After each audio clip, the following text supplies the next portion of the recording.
Naiyak na.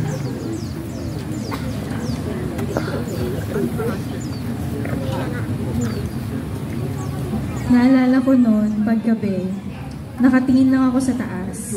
Wala akong binabanggit pero kinakausap ko siya. Sabi ko, Lord, wala ba diyang para sa akin? Kung mayroon, bakit di mo pa binibigay? Kung wala, ikaw na po ang bahala sa amin ni Bona. Hindi ko na mabilang kung ilang beses ko na yun nasabi sa kanya. Hindi ko naisip na ikakasal ako kasi para sa akin, hindi ganun kadaling na makahanap ng partner. Pero nanalig ako sa nabasa ko. God will give you your heart's desire, not by your power, but by the grace of God. Tapos, noon, naintindihan ko na ang assignment. He wants me to have a relationship with Him first. And if God is making me wait, then I should be prepared to receive more than I ask.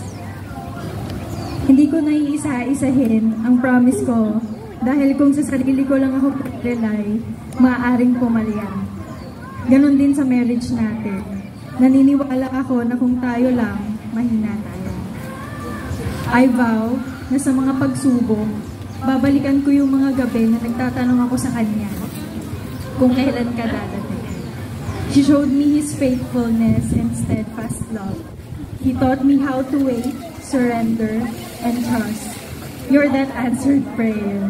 Hindi ko sasayangin yung sagot niya sa ilang beses kong pagtatanong.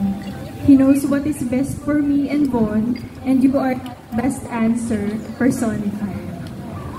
I love Bon and praise God for the gift of marriage, love, and a complete family.